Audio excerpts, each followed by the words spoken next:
Minnesota. Ruby boys, they know us. All fast money, no slow bus. What is going on, you guys? Brandon here, aka Brawadis, and I'm here bringing you guys another NBA video.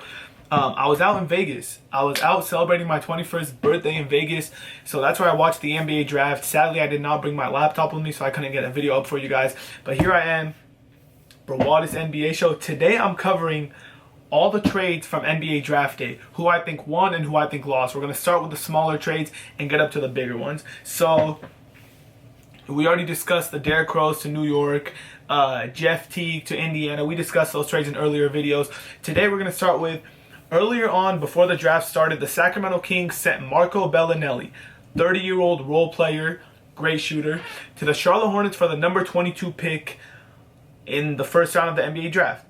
Now, a lot of people, Sacramento robbed. For once, for a change, Sacramento actually won a trade. No, I'm not dreaming. Sacramento Kings actually appear to have won a trade. No, a lot of people say, why would Charlotte give up a first-round pick for Marco Bellinelli? Let me explain this.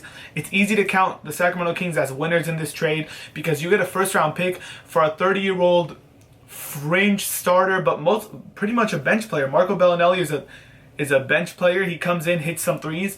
I'm going to give both these teams the win in this trade. I'm going to give Sacramento the win because you didn't really have much use for Marco Bellinelli. You get the number 22 pick, and there you select the shooting guard where you're not very strong. You have Cousins, you have Cauley-Stein, you have Rudy Gay, but in the backcourt, Ben McLemore, you took Nick Stauskas, traded him away. So here they get Malachi Richardson. So I like it for the Kings. I also like it for the Hornets because they were 21-8 last year after the All-Star break. They were one of the best teams in the league. I think the third best team in the league after the All-Star break. They're trying to win now. So, close game, fourth quarter. When you're trying to win, who do you want? You want Malachi Richardson to come off the bench and knock down a three, or do you want Marco Bellinelli? So it's easy to put the Kings as winners in this trade and the Hornets as losers, but I'm going to give both of them the win.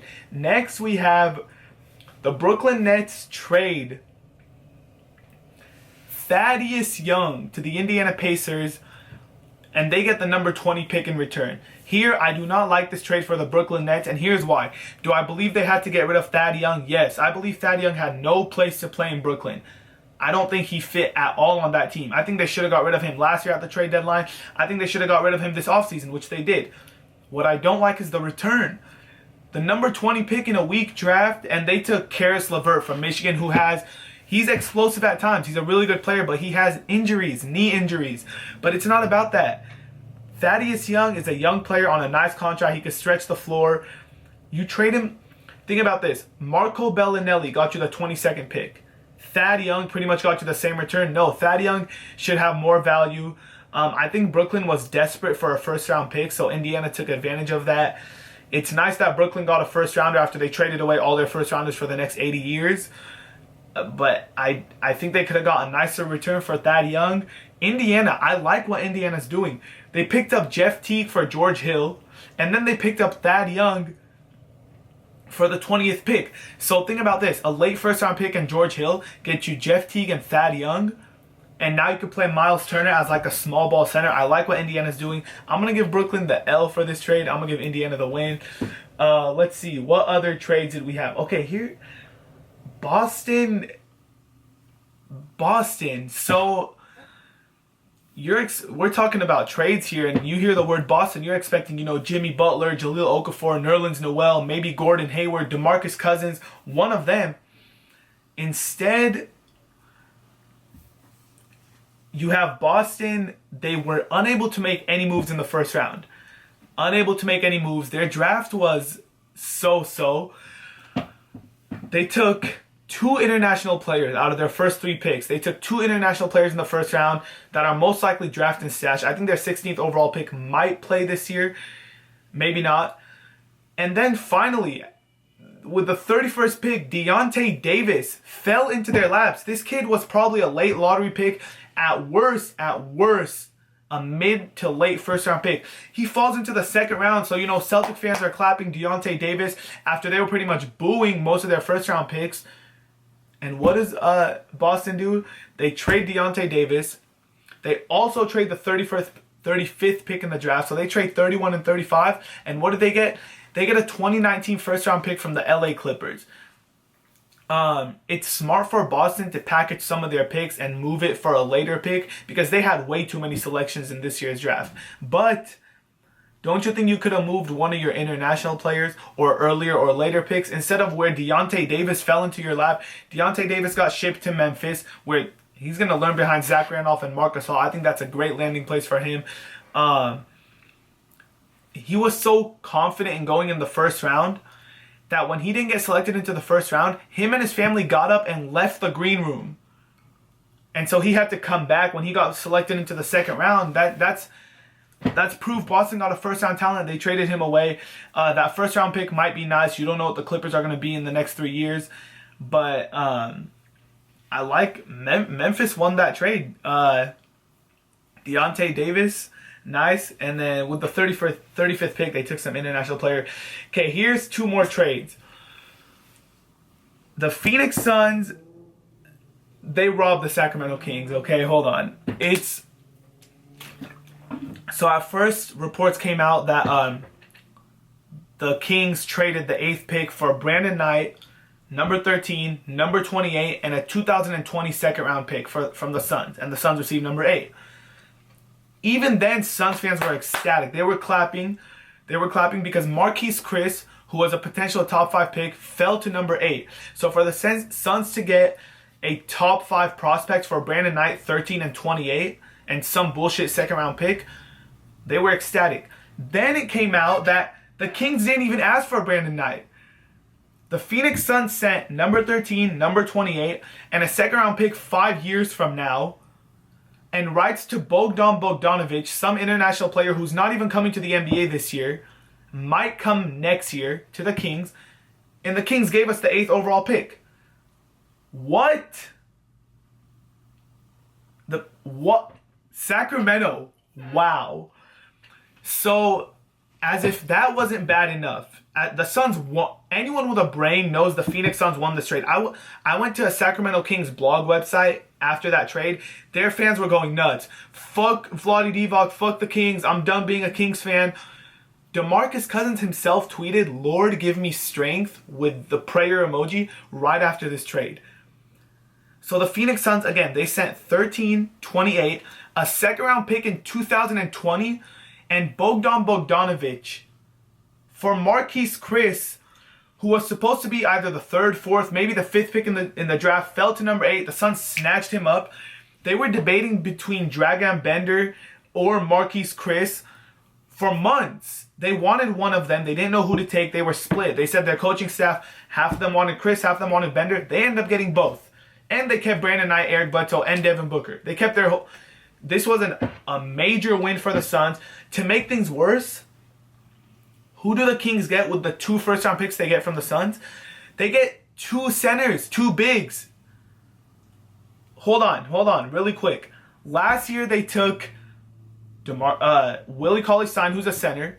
They already have DeMarcus Cousins, who's a center, and let me add, he's a little good. He's kind of a good player.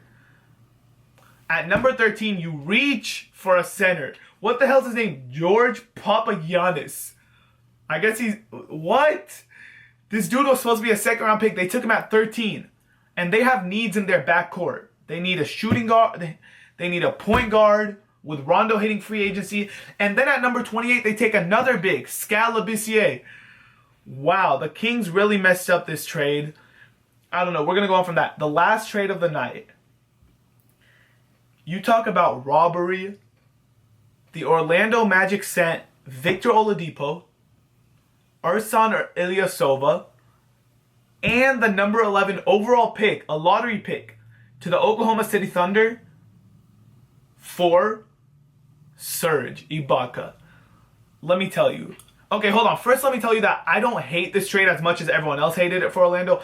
Everyone was giving Orlando an F for this trade. They were getting murdered. Everyone was saying how OKC robbed them and everything. Although I think OKC won this trade, I don't think it's as bad as people make it out. No doubt Oklahoma City won this trade. You get a 23-year-old former second overall pick, Victor Oladipo, to pair next to Russell Westbrook, that's going to be one of the most athletic backcourts in NBA history. Westbrook and Oladipo.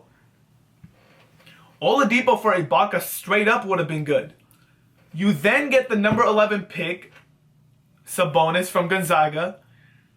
A lottery pick. You get a lottery pick and Victor Oladipo.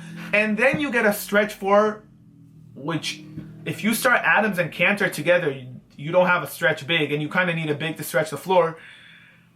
You then get a stretch four in Ersan Ilyasova for Serge Ibaka, who, let me add, is an expiring contract. He's going to be a free agent after this year. And there were rumors coming out that he was unhappy playing in OKC, so they could have lost him for nothing at the end of this year. Instead, they get Oladipo, Ersan Ilyasova, and the number 11 pick, Sabonis. So Oklahoma City won this trade. I think this makes them a much better team, and I think they get past Golden State in the playoffs if they have Oladipo instead of Andre Robertson. Anyways, so yeah, Orlando got murdered in this trade. But let me tell you why it's not as bad as what everyone thinks. Everyone's giving them an F. Everyone is saying, oh, Orlando's so stupid. But let me tell you why this makes sense for Orlando. First of all, this is assuming Serge Ibaka re-signs in Orlando. Because if Ibaka leaves after 1 year, I take back everything I said. This was a horrible fucking trade for Orlando. But let's just say Ibaka re-signs. Okay. So first of all, Oladipo and Elfrid Payton, not the best shooters in the league. In today's NBA, it's kind of hard to run the court with a backcourt where both players can't shoot the ball. Second, last year's number 5 pick, Mario Hezonja and Evan Fournier, both shooting guards for the Orlando Magic, both playing behind Victor Oladipo. They even benched Victor Oladipo at one point last year to give Hezonja and Fournier more playing time. So now they get rid of Oladipo to give up more playing time. And then I think Serge Ibaka fits perfectly in Orlando. You have Vucevic, who is not a rim protector. He's not really a good defender. And he's a post-up player. You give him the ball in the post, he'll get you easy points.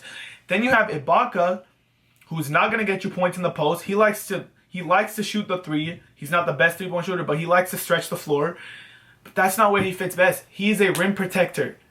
He could block shots. He could defend the rim, something Vucevic can't do. I think you could play them together perfectly.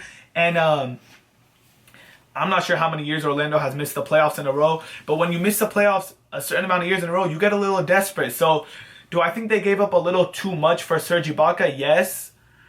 Yes, and I think Oklahoma City won that trade, but I don't think it was that terrible of a move for Orlando considering the fit Ibaka fits with them. Again, if Ibaka leaves them after 1 year, they're done. This trade was terrible. I'm pegging Aaron Gordon. I think he's going to be starting at small forward because I don't think you make this trade to push Aaron Gordon further onto the bench after the way he played last year. So, I mean, I do not like everything Orlando gave up. I think they could have got Ibaka for cheaper. But at the end of the day, you got to give to get. So they got what they wanted. Oklahoma City definitely got what they wanted. And let's not forget the Phoenix Suns got who they wanted. They were, again, like I said, they were debating for weeks. Okay, do we want Bender at 4 or do we want Chris at 4? And the second Marquise Chris falls to 8, they get on the phone with Sacramento, and they get number 8 without even giving up any players on the roster. So hats off to the Suns. That's my reaction to all the draft day trades. I hope you guys enjoyed this video, and in about another hour, I'm going to be uploading another NBA video, so tune into that. Yeah, I hope you guys enjoyed, and let me know what you think in the comment section below. Much love, guys. Thanks for watching.